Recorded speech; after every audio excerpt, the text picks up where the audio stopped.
ከረን አብረን መኖር ጀመረን ማለት ነው።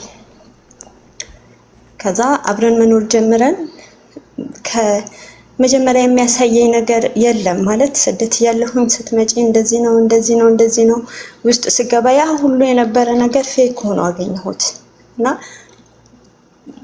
የኖርን ያለ ብዙ ያልሆኑ ጥሩ ያልሆኑ ነገሮች ያየሁበት መጣሁ ማለት እኔ ለእህቶቼ እንዲማሩበት ነው የምፈልገው።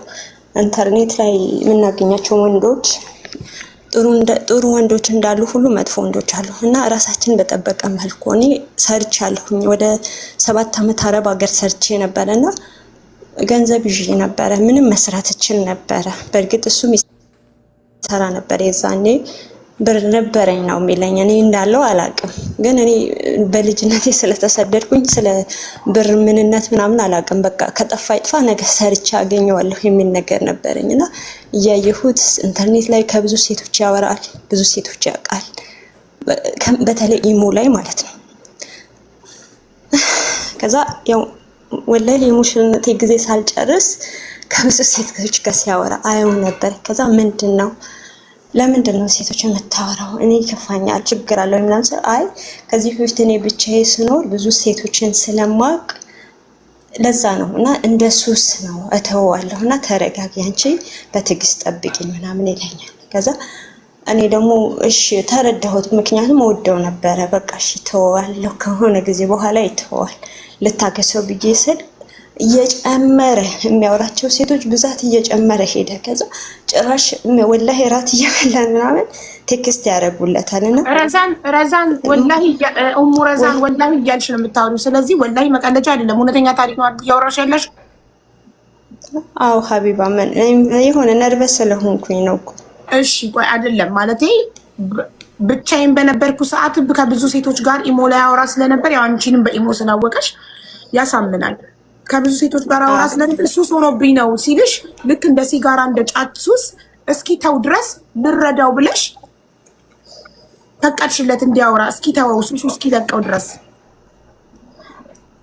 እተዋለሁ፣ በሂደት እተዋለሁ፣ ቀስ በቀስ እተዋለሁ እና ያጠፋዋል። ይሞን ለምሳሌ ዛሬ አጥፍቶት ከሆነ እንዴት ልረዳው አልኩ መሰለሽ? እወደው ነበርና በቃ መለየትን አልፈልገውም። ህይወት እኖራለሁ ብዬ ነው ኢትዮጵያ የሄድኩት እና ብዙም ከዛ በፊት ደግሞ ብዙ ሰው አልተዋወቅም፣ ወንዶችን አላወራም ነበር። ለመጀመሪያ ጊዜ ነበር እሱን የተዋወቅኩት እና ይለወጣል፣ በቃ ይቀየራል። ጓጓሁኝ በቃ ለመኖር። መውጣትን አልፈለኩትም፣ መተውን አልፈለኩትም። ግን በቃ እንዲተው ግን እለምነው ነበረ። በቃ ተው አታውራ፣ እኔ ይከፋኛል፣ እኔ ስለምወድህ እቀናለሁ ስለው እሺ በቃ እተዋለሁ እና ይሞ ዛሬ ደልተውና ነገ ደግሞ ወይ ከነገ ወጣ እኔ በተኛሁበት ሌሊት ላይ ምናምን ወይ አውርዶት አየዋለሁ። አሁን እኮ አጥፍተኸው ነበር ይሞ ወረድከው ለምንድን ነው ምናምን ስለው አይ ትንሽ ልጫወት ብዬ ነው ማለት ኢሞ ግሩፖች አሉ፣ የተለያዩ ግሩፖች እዛ ወይ እንትን እንደዚህ ፖለቲካ ስለ እምነት ምናምን የሚያወሩ አሉ። እዛ ላይ ልስማ ብዬ ቤተሰብ ሽማግሌ ተልኮ ቤተሰብ አሳውቀሽ ነው የተጋባችሁት? አዎ ሽማግሌ ተልኮ ቤተሰብ አስተዋውቄ፣ ግን መጀመሪያ ያኔ እንዳስተዋወቅኩት አረብ ሀገር ሆኜ ወንድሜ አስተዋውቄው ነበረ። ተዋውቀው በአካል ሲያገኘው ምን አለኝ መሰለሽ? ወንድሜ አይሆንሽም፣ ብዙ ያየሁበት ነገር አለ ማለት ሰው አብረሽ መኖር አይጠበቅብሽም። ስናወራ ራሱ አንዳንድ ነጥቦች ይዤበታለሁ። ይሄ ሰው አይሆንሽም፣ ወይ ብርሽን ወይ ልጅነትሽ ፈልጎ ሊሆን ይችላል ምናምን ሲለኝ እኔ ያኔ ፍቅር ውስጥ ስለነበርኩኝ አይ እኔ ወደዋለሁ፣ በቃ ስለምወደው ይስተካከላል፣ ምንም አይሆንም። አንተ እኔ የወደድኩ ሰው ላገባ ስላልፈለክ ነው ብዬ ወንድሜ ላይ ጫና አረኩበት። ኢትዮጵያም ከገባሁ በኋላ በጣም መከረኝ ወንድሜ። እኔ እምቢ አልኩት። በቃ ማንንም ሰው አልሰማም አልኩኝ። እንደውም የዛኔ ሽማግሌ ሊላክ ለወር ሲባል እምቢ አለን ሁለታችንም። እናጣራ እንወቀው ሲለ አይ እኔ አልፈልግም። እሱም በቃ ጫና አረገብኝ። እንተዋወቅ ምናምን የሚሉሽ አንቺ ለሌላ ሊሰጡሽ ነው፣ ለሌላ ሊድሩሽ ነው፣ እሺ አትበያቸው ምናምን አለኝ። ከዛ እሺ አልኩት እሱን። እንደውም የሆነ ሰዓት ላይ ተጣልተን እንደዚህ እያወራን ያለ መግባባት ተፈጥሮ ብሎክ አረገኝ። ለምን ብሎክ አረገኝ ስለው አይ ቤተሰቦችሽ እኔን አልወደዱኝም ለሌላ ሊደሮች ስለሆነ ይቅርብኝ ምናምን ሲለኝ እንደውም በእህቶቹ አስለመንኩት። እህቱ ጋር ደውዬ እንደዚህ አለኝ፣ እሱን ብዬ ነው የመጣሁት፣ መስራት እፈልግ ነበረ እዛ አልኳት። ከዛ እሺ በቃ አሁን እንትን እንለዋለን እናስተካክላለን፣ ችግር የለውም በቃ አሁን ለወንድሞችሽ ለቤተሰቦችሽ ተናገሪ፣ ሽማግሌ ይላካል፣ ምንም ችግር የለም፣ መገዛት ያለበት ነገር ይገዛልሻል፣ እኔ አስተካክላለሁ፣ በቃ ሁሉም ነገር ይስተካከላል አለችኝ። እህቴው አስታረቀችን እና አሻልኩኝ፣ ቀጠልኩኝ። ቀለበት ገዛልኝ ማለት ለእኔ ማድረግ ያለበትን ነገር ሁሉም አደረገ። በቃ አመንኩት። እኔ ወደውም ስለነበር የበለጠ አመንኩት። በቃ እኖራለሁ ብዬ ወስኜ ገባሁበት። ቤተሰቦቼ ግን አይሆንም፣ በቃ አይሆንሽም፣ ሁሌ ጫና አይሆንሽም ነበር የሚሉኝ። እኔ ደግሞ ይሆነኛል። ከዛ ብዙ ነገሮች ጥሩ ነገሮች አሳይቶ የነበረ ፍቅር ላይ እያለን ጥሩ ነገር ያወራኝ ነበረ። ይሁን የወደፊት አላማ እንዲኖረኝ ምናምን ያደርገኝ ነበር፣ ያዝናናኝ ነበር፣ ያጫውተኝ ነበር። በታወቀን 7 ወር ነው 5 ወር እንደዛ ነው ኢትዮጵያ የገባሁትና በጣም ጥሩ ነገሮች አእምሮ ላይ ሞላው።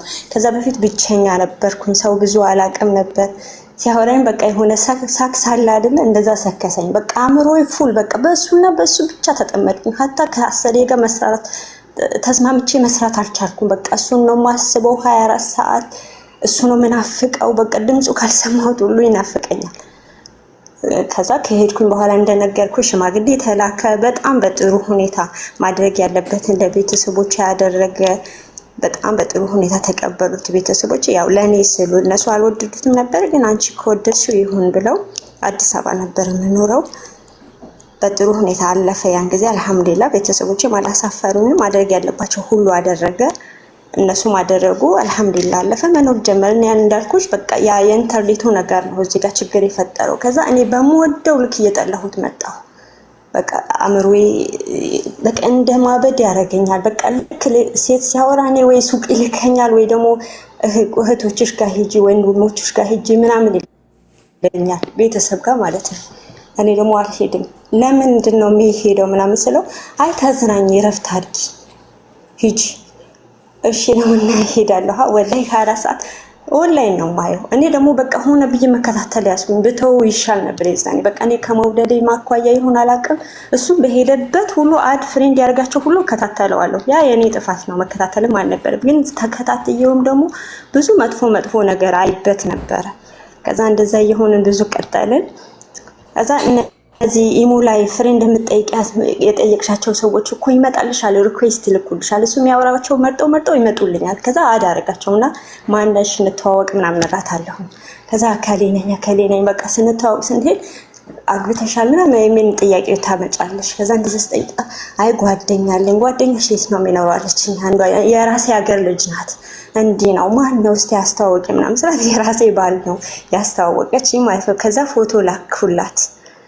ፎቶ ልኬላት ታውቂዋለሽ ስላት እንዴ ይሄ እኮ ነው አገባሻለሁ ብሎኛል፣ ኢትዮጵያ ላይ ሄድ ነው አረብ አገር ያለሁት አለች። ከዛ በጣም ደነገጥኩኝ፣ አንቀጠቀጠኝ። ከዛ ዘጋሁትና ስልኩ ውሃ ጠጥቼ ምናምን እንደገና ደወልኩላት፣ ማውራት አለብኝ አልኳት። ከዛ መርየም ታውቂዋለሽ ይሄ ልጅ ስላት አዎን ያውቀዋለሁ፣ እኔ እኮ ባለቤቴ ነው አልኳት። በቃ ደነገጠች እሷ በጣም ደንግጣ እንዴ እኔ እኮ 3 ዓመት አውርተናል፣ 3 ዓመት አውርተን እንጋባለው ብለኝ ቤተሰቦቼን አስታውቂያለሁ፣ አዲስ አበባ ነው ያሉት፣ ሄደው በወንድሞቼ ተዋውቀዋል አለችኝ። ኧረ እባክሽ አዎ። እዛ በቃ ግራ ገባኝ። ምንም ረጅም ሰዓት አወራን፣ ተግባባን። እሺ እኔ አግዝሻለሁ ጠይቂው፣ እኔም ሀቄ መውጣት አለበት ምናምን አለችኝ ልጅቷ።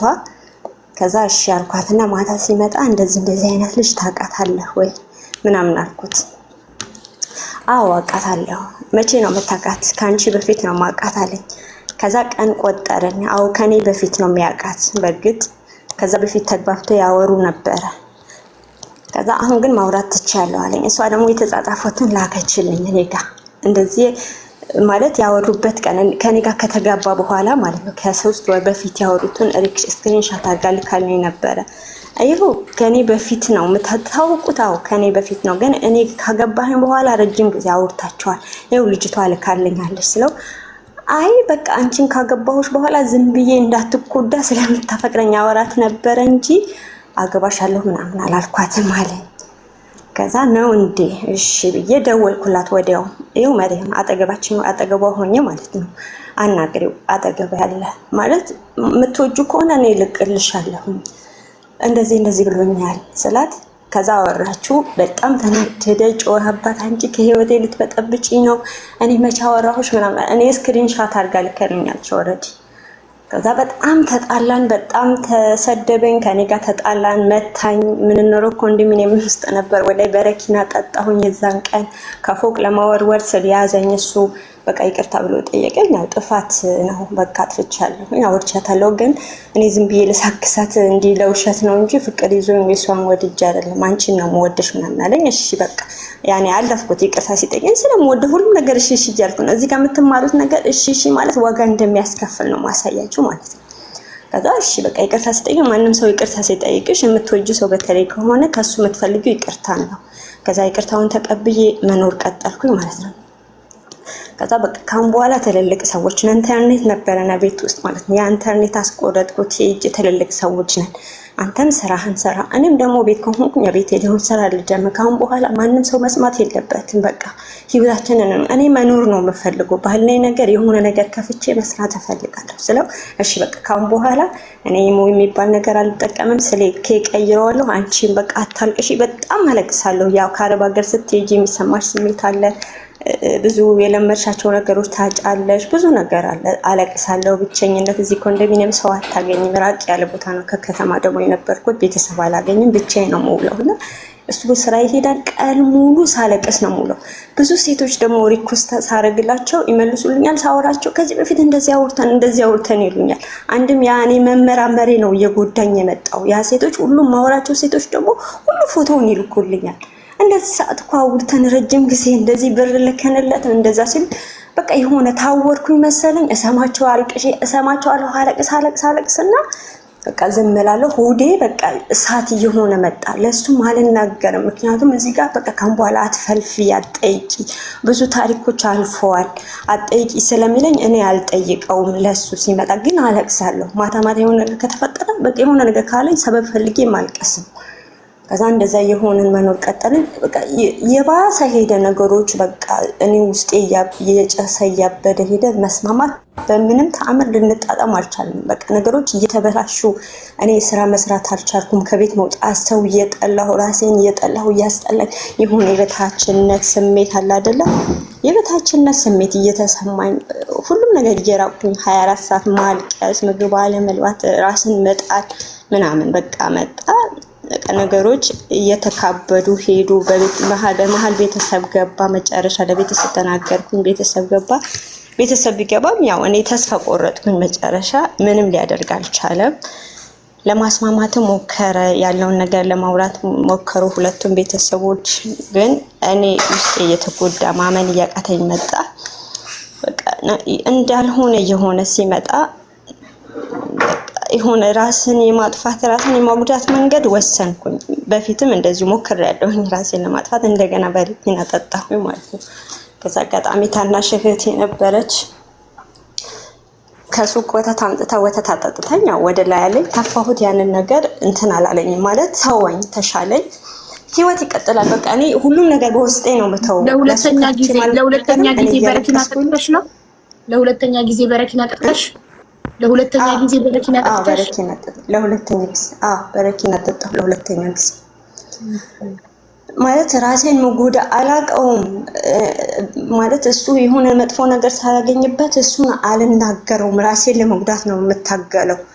ምንም እሱ የምናገረው ምክንያቱም አትናገሪኝ በቃ ተዋለሁ ስላለኝ ራሴን ነው የምጎዳው። እሱ ከተናገርኩት እንጣላለን ወይ ይመታኛል፣ ያንቀኛል ምናምን አልናገረው። መጨረሻ ሲሰለቸኝ ራሴን በቃ መቆጣጠር ሲያቅተኝ ወደ ራሴ ነው እንትኑ ችግሩ ላመጣው የቻልኩት። ከዛ የሆነ ቀን እንደዚሁ ስናወራ አልተግባባንም።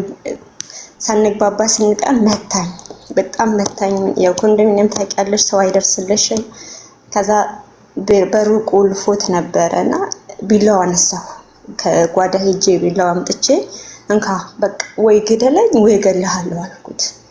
እኔ አሁን እዚህ ጋር በቃ አስተማሪ ታሪክ አይደለም ምናምን የምትሉት እኔ እንድትማሩበት ነው ማለት ሳታጣሩ አንድ ነገር ከኮመንት ጋር መመላለስ የለም። እዚህ ቤት ኮመንቱን አትይ፣ ጣራ ግድግዳ እያየሽ አውሪ። ኮመንቱ ትንሽ ታሪኩን ቀጥይ። ከኮመንት ጋር ግብ ልፍጥሪ ነው። ለባለ ታሪኮች ሁልጊዜ ስትገቡ ኮመንት አትዩ፣ ጣራ ወይ ግድግዳ እያያችሁ ሀሳባችሁ እንዳይሰረቅ አውሩ ብዬ የምናገረው ኮመንት እና በቃ ያው እኔ ራሴን እጎዳለሁ እንጂ ሰዎችን አልጎዳም፣ ማንንም አልናገርም፣ አለቅሳለሁ። ቤተሰቦቼ ሁሉ ሲፈጠር አያውቁም። ብዙ ነገር ተከስቷል፣ ብዙ ነገር ተፈጥሯል። የእሱ ቤተሰቦች ጋር ሄድና አለቅሳለሁኝ፣ እንደዚህ ሆነ ነግራቸዋለሁ። ያስተካክላል። በቃ ያደገበት አስተዳደግ ነው። እናቱ በልጅነቱ የሞተችው እንደዚህ ተጎድቶ ነው ያደገው፣ ብቻውን ነው የኖረው ምናምን ይሉኛል። በቃ ያስታርቁና ለመለሳለሁ። የኔ ቤተሰብ ግን ምንም ተናግሬ አላውቅም። ምን ልሁን ምን ግን ሰውነቴ ይናገራል እንደተጎዳው። ፊዚካሊ ያውቀዋል ወንድሜ። የሆነ የተጎዳሽው ቤት ውስጥ ምግብ የለም ምናምን። እኔ አልሐምዱሊላህ ምንም አይቸግረኝም ነበር። እኔም ራሴን ብር ነበረኝ፣ እሱም የሰራው ብር ነበረው። ሀታ የዛኔ ባይሰራ ራሱ በቂ ብር ነበረ። ቤት ውስጥ ፉል ነው፣ ሁሉም ነገር አለ። ምንም ነገር አይቸግረኝም። ልብስ አለኝ፣ ቁሳቁስ፣ ሁሉም ነገር አለ። እኔ ያጣሁት ፍቅር ነው፣ የተራብኩት ፍቅር ነው። ያ ፍቅር ከሱ ላገኘው አልቻልኩም። የኔን ፍቅር አሳልፎ ለሌላ ሰው እየሰጠብኝ እኔ ተጎዳሁኝ። ብዙ ጊዜ አለመናገራችን ይጎዳናል ራሳችን። ብዙ ጊዜ ለመሞት የሞከርኩት ርቦኝ አጥቼም አይደለም። ፍቅር የምፈልገውን ያክል ፍቅር ከሱ ስላላገኘሁ ስለምወደው ስለማፈቅረው ማለት ነው። እና እንደዛ የሆነ 2 አመት ቀጠልን። 1 አመት ከ7ኛ ወሬ ላይ በተጋባን በ7ኛ ወር ላይ አልሐምዱሊላህ እርግዝና ተፈጠረ። አላህ ወንድ ልጅ ሰጠኝ። የእርግዝና ጊዜ በጣም በስቃይ አለፈ። ህመም ሳይሆን ጭቅጭቅ ማለት ነው። ስራ ፈቶ ቤት ነበረ። ውሃ ቀጠነ ነው የሚለው። በቃ ራሱን እንድታከብሪ። በእርግጥ ወንድ ልጅ ክብር ይፈልጋል፣ ከአቅም በላይ እንዳከብረው ይፈልጋል። እርጉዝ ሆነሽ እንግዲህ እሱ መንከባከብ ይከብዳል አይደለም? እሱ መንከባከብ፣ ራስሽን መንከባከብ ያው እንደምታዩ ነው ያቀተሻል። እና በጣም እንክብካቤ ይፈልጋል። ቤት ነው የሚውለው። እና ያ 9 ወር አልሐምዱሊላህ አለፈ። እንደምንም ወለድኩት ልጄ አልሐምዱሊላህ። አላህ ጤነኛ ልጅ ሰጠኝ። በጣም ቆንጆ የሚያምር ልጅ ሰጠኝ። ተገላገልኩኝ በሰላም አልሐምዱሊላህ። አቀፍኩኝ ልጄ እያሳደግኩ ጭራሽ ስራ ፈቶ ቤት ውስጥ መኖር ጀመረ ከኔ ጋር ማለት ነው። አራስ ቤት 9 ወር በሙሉ እስክወልድ አራስ እስክነሳ 2 ወር ቤት ነው፣ አልወጣም ስራ ማለት ነው። አይሰራም። በቃ ስራው ተበላሸ። የዛኔ ይሄ ኮሪደር ልማት የሚባለው የመጀመሪያ እንደገባ ነበር እኛ አካባቢ የፈረሰው። ስራ ቦታው ፈርሶበት ተበላሻሸ። ስራ ቤት ውስጥ አብረን መዋል ጀመረን። የበለጠ ነገሮች እየተቀጣጠሉ በቃ በቤት ውስጥ እቃ እያለቀ ልጃችንን ማሳደግ እስኪያቅተን ድረስ ሁሌ እንደተደባደብን፣ ሁሌ እንዳለቀስኩኝ መኖር ቀጠለን። ከዛ ልጄ አመት ከ7 ወር ድረስ ስራ ሳይወጣ ማለት ነው። ይሄ ሁሉ ሲፈጠር ቤተሰቦች አያውቁም። የኔ የነበረኝ ብር እዚህ ጋር ከግማሽ ሚሊዮን በታች ነበረና ያንን አለቀ ቤት ውስጥ ማለት ነው። ስራ ፈቶ በተቀመጠበት ሰዓት ብሩ ጨረስ ነው። ድምጽሽ አይሰማም? ከኔ ጋር ነሽ? እየሰማሁሽ ነው ማለት ነው። እና ያኔ የነበረኝ ብር ጨረስኩት። በቃ የሚያስፈልግ ሁሉ እየተደረገበት ተጠቃቀምንበት። ያ ብር አለቀ። ባዶ ሆነን ማለት ነው። ዜሮ በቃ ምንም ከሁሉም ነገር ባዶ ሆነን። እዛ መጨረሻ ላይ ለምንድን ነው ስራ ማሰራው? እንደገና በስራ መጨቃጨቅ ተውን። ያንን የሴቱ ጉዳይ ተውኩትና በቃ የራሱ ጉዳይ ብዬ ራሴን አሳምኜ ተቀበልኩት። አጠገቤ ሲያወራ ቢያድር ወላሂ ምንም አይመስለኝም። ሴቶች ጋር ይደዋወላላ። ወላሂ የተኛው መስዬ ያዳምጠዋለሁ። እማዬ በእናትሽ ፎቶሽ ላኪልኝ እንተዋወቅ። ወላሂ የራቁት ፎቶ ያየሁበት ቀን አለ። እናቴ ከክፍለ ሀገር ስደውል የኔ ስልክ አልሰራ ብሏት በሱ ስልክ ደወለች። ድንገት ኢሞ ላይ ነበርና ልጅቷ ራቁቷን ላከችለት። ያ ፎቶ ፊት ለፊት መጣና ይሁን ደነገጥኩኝ፣ ተንቀጥቀጥ። እዚህ ጋር እናቴን እያናገርኩት ነው። ምንም አላልኩም። ወጥቼ ኮል ላይ ገባሁና እናቴን አናግሬ ስጨርስ አየሁት። እንደዚህ ፎቶ አየሁ ስለው አይ ዝም ብላ ልካልኝ ነው፣ እሱ አይደለችም። ሾፕ ምንድነው ሾው ነው ምናምን የሚባል ነገር አይደል አለ። እሱ ነው አለ። ፎቶሾፕ ነው አለሽ? ፎቶሾፕ ነው የአንድ ባለትዳር ወንድ ፎቶሾፕስ ቢሆን አይደለም እናውቃለን። ግን ቢሆን እንኳን የአንድ ባለትዳር ወንድ ስልክ ላይ የራቁት ሴት ፎቶሾፕ እንኳን ምን አባቱ ያደርግለታል? እዛ ልጅቷ ደግሞ ኢሞ ላይ ነበረችኝና ደወልኩላት። ልጅቷ አንድ ልጅ አላትና እንዲህ ማን ነው ምንሽ ነው ምናምን ሳይል ልክ እንዳለፈው እንደዛችኛዋ ልጅ መሪም ያልኩሽ ልጅ አይነት ታሪክ ነገረችኝ። አይ እንደዚህ አንድ ልጅ አለ ልጄ እና አብረን እናሳድጋለን ብሎ እያወራን ነበረ፣ ተግባብተን ነበረ። ባለቤትሽ ነው አለችኝ። እሺ ይቅርታ ካሁን በኋላ አላወራውም አለችኝ። ወጣሁ ከሱ ርዕስ። እኔ አሁን ሴቶች የሚያወራው ተውኩት፣ በቃ ራሴን አሳመንኩኝ። የኔ ብቻ አይደለም የሌሎችም ሴቶች ባል ነው ብዬ ራሴን አሳምኜ እኔ ማድረገው በቃ ልጄ ማሳደግ ነው የምፈልገው። አሁን ለልጄ መኖር አለብኝ፣ ስራ እንዲሰራ ነው ማበረታታው። ከዛ ስራ መስራት ጀመረ። ድሬዳዋ ቦንዳ ልብስ ማምጣት ጀመረ። ድሬዳዋ ይሄዳል፣ ሲፈልግ 15 ቀን ይቆያል፣ ሲፈልግ ወር ይቆያል። እንደፈለገ በቃ ደስ ሲለው ይመጣል፣ ደስ ሲለው እዛ ይቀራል። የዛንም ደግሞ እኔ ማልቀስ በቃ ለምን አትመጣም? እዛ ታውቂያለሽ ድሬዳዋ ሄደሽ 2 ቀን 3 ቀን ልብስ ገዝተሽ ካልተመለሽ የቤት ክራይ አለ፣ ባደርሽበት ልክ ትከፍያለሽ። ክራይ ሳይሆን ይሄ ምንድነው የሚባለው በቀን ቀን ተከፍለው ቤርጎ ነው የሚባለው። አዋር ቤርጎ ይዞ ነው የሚያድረው። በቀን ቀን 150 ብር 200 ብር ነው የሚከፈለው። ያ ያገኘሽው ጥቅም ይዞብሽ ነው የሚሄደው። በመንገድ ላይ ደግሞ ተፍትሽ የሚባል ነገር አለ። እሱ ላይ ከተወሰደብሽ እቃው እንዳለ ነው የሚወስድብሽ። እና ያንን እንዳይፈጠር ቶሎ ቶሎ ናና ቶሎ ሂድ፣ እዛ አትቆይ። በቆየህ ቁጥር እዚህ ጋር ወጪ ያለ የምግብ አለ፣ ልጅሽን ማሳደግ አለብን። ሲቆይ ስለሚናፍቅሽ ሳይሆን 15 ቀን ድሬዳዋ ሄዶ በ2 ቀን ገዝቶ ልብሱን መምጣት የሚችለውን ሲቆይ የሚያሳስብሽ ለቤርጎ የሚከፈለው ገንዘብ እና ትርፋችሁ እየጎደለ ስለሚመጣ እንጂ ችግር የለብሽም። በነፃ ቢሆን ለምሳሌ ድረው ዘመድ ቢኖረው ወርም ቢቆይ ችግር የለውም። እዛ የቤርጎ እንደዛ ሳይሆን እኔ ሲቆይ በቃ ውስጤ ይጠረጠራል እኮ ሴት ይዞ እንደዚህ የሆነ ነው የሚለው ነገር ስለማስብ ነው። ቢመጣ ደስ ይለኛል። እዛ ሲቆይ ከሴቶች ጋር የሚውል ከሴቶች ጋር የሚያሳልፍ እዚህ ጋር ማየው ነገር አለ። ቤት በሆነ ጊዜ ሴት ስለም በቃ እዛ ይዞ አደረ ብዬ ነው ራሴን ማሳመነው። ለሊት ላይ ስደውልለት ስልክ አይነሳልኝ። በቃ የሆነ ነገር ይሆናል አይደል? የሆነ አይምሮ 24 ሰዓት የሚያስበው ከሌላ ጋር ነው። ወይ አግብተዋል እላለሁ። ወይስ ጋር ደውዬ አንድ ቀን ወንድምሽን ምከሪልኝ በእናትሽ ድሬዳዋ ሄዶ አግብተዋል ነው ያልኳት። ይሁን እንደ እብድ ነበር የሚያደርገኝ። በቃ እሱም አይረዳኝም። በቃ እንደዚህ አትጠራጠረኝ ማለት ጠራጠርበት። ምክንያቱም አጠገብ የሚደረግ ነገር አለ፣ የማየው ነገር አለ። ለዛ አጠራጠረዋለሁ። በፍጹም ምንም አላምነውም። በቃ በእርግጥ ለሱ አንቺ ታማኝ ነሽ ወይ? ራሴ ነኝ የማውቀው። እኔ ልጄ ማሳደግና ማሳደግ ላይ ነው። እሱን አፈቅረዋለሁ። ከሱ ውጪ ሌላ ወንድ እንደዚህ ካጠገቤ ወንዶች ተደርድሮ ቢሄዱ ወላሂ አይታየኝም። እሱና እሱ ብቻ ነው በህይወቴ፣ ሌላ ሰውም ያለ አይመስለኝም። ለሱ ብዬ ቤተሰቦቼን ትቻለሁኝ፣ ሁሉ ነገሬ ራሴን ጥያለሁኝ። በቃ ሁሉ ነገሬ የለፋሁበት ወደ 7 ዓመት ምናምን የለፋሁበት ሰጥቼዋለሁ ገንዘቤን። ስለዚህ እኔ ከሱ ውጪ ምንም ማውቀው ታሪክ የለም። በቃ የኔና የኔ ብቻ እንዲሆን ነው የምፈልገው። ከሱ ውጪ ደግሞ ማንንም ሰው አላውቅም። በቃ የሚመጣ ቀን ወላሂ በቃ ሰርፕራይዝ እንዲሆን ልጅን በስነ ስርዓት ጠብቄ ቤቱን ጠብቄ ደስተኛ እንዲሆን በቃ ጥር ነበር ያቀመ። በቃ አልተረዳኝም። ከዛ ሳይረዳኝ ሲቀር ከብዙ ስቃይ በኋላ አመት ከ7 ወር ላይ ልጄ መታገስ አቃተኝ። በቃ ቤተሰቦቼ ተናገርኩኝ። እስከዛሬ በልቤ ውስጥ በሆዴ ውስጥ የነበረው ስቃይ ሁሉ ከሀስከበ ወንድሜ ነገርኩት። ምንም አላለኝም። ህይወቱ አንቺ ከተመቸሽ ቀጥይበት፣ እኔ ውጪ ብዬ በዚህ ህይወት ውስጥ ምልሽ ነገር የለም። በቃ እኔ በቀን ከዚህ በላይ አትንገሪኝ ነው ያለኝ። ወስነሽ የምታደርጊው አድርጊ ያለኝ ታላቅ ወንድሜ ነው። እሺ ብዬ ተመልሼ ሄድኩኝ። ሄጄ ታመመ። በመሀል ስራ ቦታ ተወ፣ ስራውን ትቶ ታመመ። በመሀል መኖር ቀጠልን። ይሄ ድሬዳው የሚባለው ነገር ተወው። እንደገና ቤት ውስጥ መቀመጥ አብረን መዋል ጀመርን። እንደገና ቤተሰቦች ቤት ያምጥቼ ሰበሰብኳቸው፣ ነገርኳቸው ያለውን ነገር። ፈቶ ቤት ሲቀመጥ ሁለታችሁም ቤት ስትሉ የቤት ክራይ ያስቤዛ ከየት ይመጣል? ቤት ክራይ የዘመዶቹ ቤት ነበረ፣ ብዙ አልነበረ። ምሳሌ እንደነገርኩሽ እሱ መጀመሪያ ይሰራ ስለነበረ ብር ደብቆኛል። እኔ አላውቅም። የኔ ብር አልቋል፣ የሱ ብር ነበር የተወሰነች ገንዘብ። ግን ያ ብር ሲመጣ ምን እንደሚለኝ ታውቂያለሽ? ቤት ከሆነ የተከራያችሁ የዘመዶቹ ቤት ከሆነ ባትከፍሉም ሲኖራችሁ ትከፍላላችሁ ነው፣ ችግር የለው። አይ ኪራይ ነው፣ ትንሽ ገንዘብ ነው፣ ብዙ አይከፈልበትም ነበረ።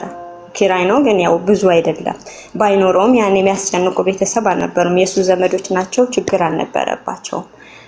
ያው ብር ግን ነበረው። የሚገርምሽ ነገር እኔ ደብቆኛል። ከዛ ወንድ ጓደኛ ብዙ ጓደኛ ስለነበረው ከዛ በፊት በስራ ምክንያት የሚያውቃቸው ብር በዛሬ እንደዚህ ስጨነቅ ሲያየኝ አይ የሆነ ጓደኛ በድርሃለሁ ብሎኛል ሄጄ ተቀብዬው እመጣለሁ ይለኛልና ወይ 50 ሺህ ብር ወይ 20 ሺህ ብር ምናምን ይዞ ይመጣል። እኔ የዋህ ነኝ። በቃ ጓደኛው አበደረው ብዬ ያቺን በቤት ውስጥ ተቀምጦ እንጠቃቀምባታለን።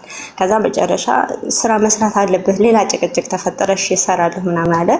እንደገና ቤተሰቤ ሰብስቤ ብር እንዲሰጡት ለመንኳቸው። ስጡን እንስራ አልኳቸውና ስራ ጀመርን ሁለታችንም ማለት ነው። አልሐምዱሊላህ ጥሩ ነበረ ስራ ቦታው። አዲስ ቦታ ነው። ተከራየን መስራት ጀመርን። የዛኔ የተሻለ ሆነ።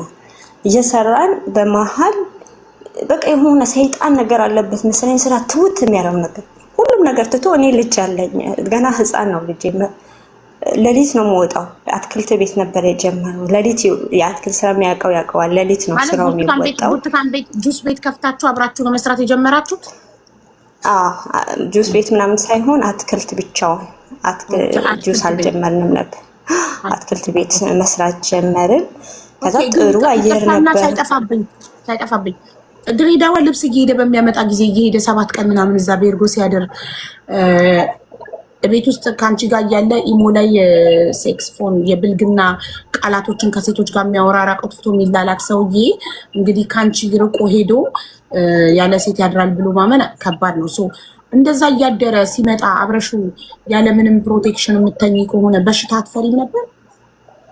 በሽታ እንዳይመጣብሽ አትሰጊም? ህይወቱ እንደነገርኩሽ እኔ ህይወቴ እፈልገው ነበር ከሱ ጋር መኖር ስለምፈልግ በቃ ሰምተሽ እንዳልሰማ አውቀሽ እንዳላወቀ አለ አይደል? ራስሽ መስዋዕት አድርገሻል። ችግር የለብሽም። በሽታ ቢያመጣ አብሮኝ እስካለ ድረስ አብረን ገደል ከገባን አብረን ከሞተ አብሬው ልሙት፣ ከታመመ አብሬው ልታመም፣ ዋናው ብቻ እሱ ከኔ ጋር ይሁን።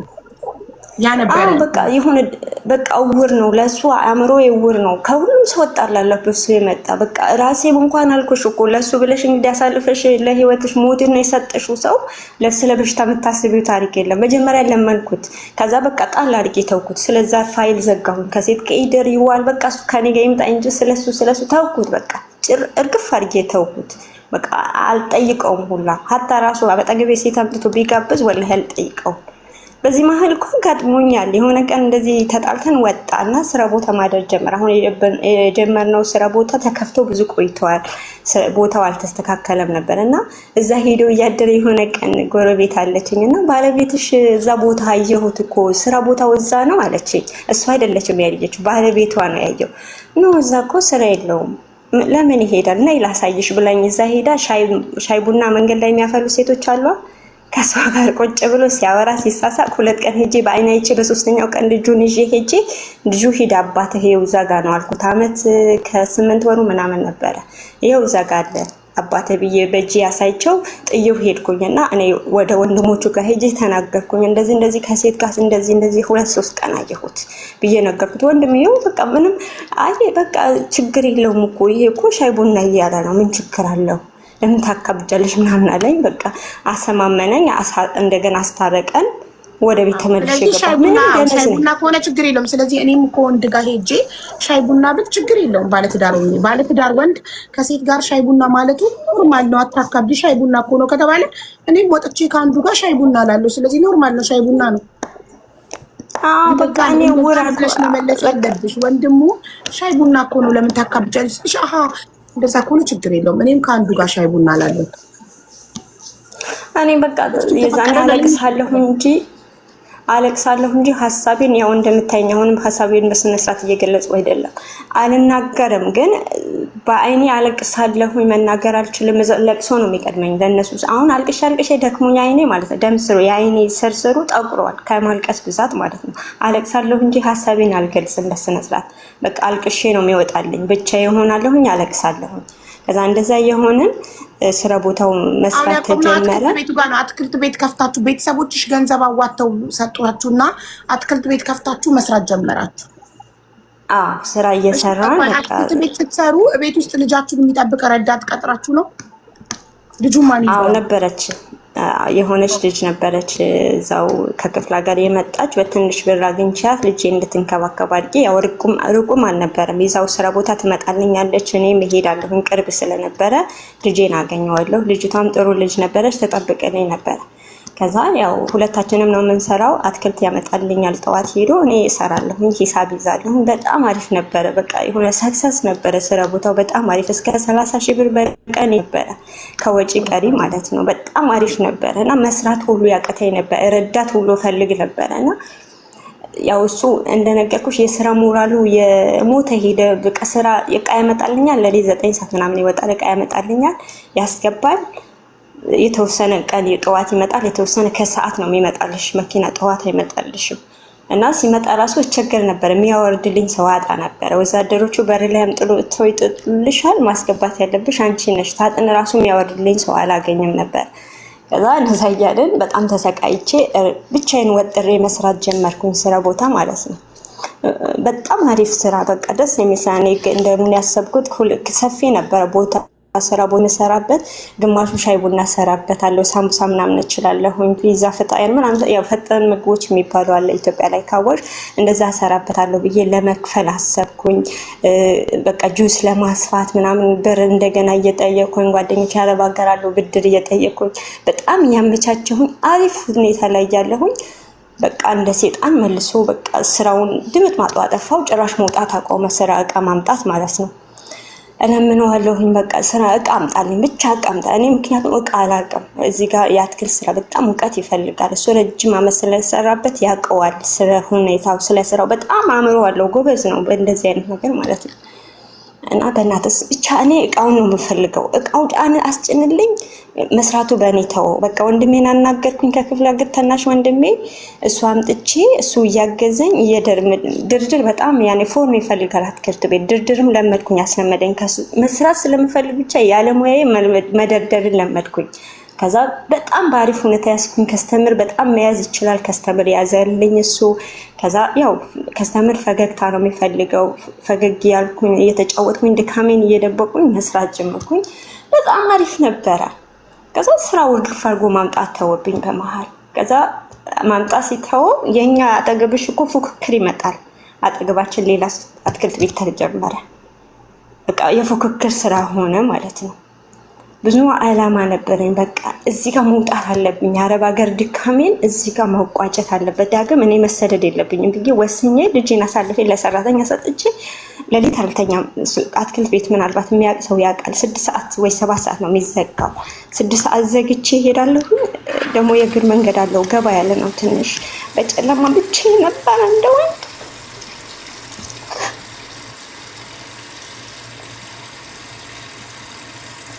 አይዞሽ ማራውን እኮ አልፏል። ጀግና ሴት ነበርሽ። ሁሌም እኮ ጠንካራ ሴቶችን እንደዚህ አይነት ወንዶች ነው እየገቡ ህይወታቸውን የሚያበላሹ። አላማ ቢስ የሆኑ ወንዶች እስከ 40 ሺህ ብር ይዤ አዲስ አበባ ታውቂዋለሽ፣ ከሌባ ጋር ነው የምትጋፈጪው። የምሰራው ስራ ያውቃሉ አጠገቤ። ሁሌ የጠንካራ ሴቶች በሽታ እንደዚህ አይነት ወንዶች ናቸው። የት ትደርሺ ነበረ? ሁልጊዜ ደግሞ ስራ ላይ ጎበዝ የሆኑ ሴቶች፣ ብር ያላቸው ሴቶች ናቸው እንደዚህ በወንድ ህይወታቸው የሚጨናገፈው። እንደዚህ አይነት ወንዶች ቀርበዋቸው ስራ ላይ ጎበዝ የሆኑ ሴቶች ለወንድ ሟች ስለሆኑ ህይወታቸው፣ ቢዝነሳቸው የሚሞተው በወንድ የሚበሉት የሚከስሩት። ማንሳ ጎበዝ ባል ቢኖራት ይሄኔ ስንት ቅርንጫፍ ትከፍት ነበር። እንኳን ከስራ አረብ ሀገር ለመልሳት መጣ። ረዛን በቃሽ ተመለሺ። ወይ ተቋረጠባት።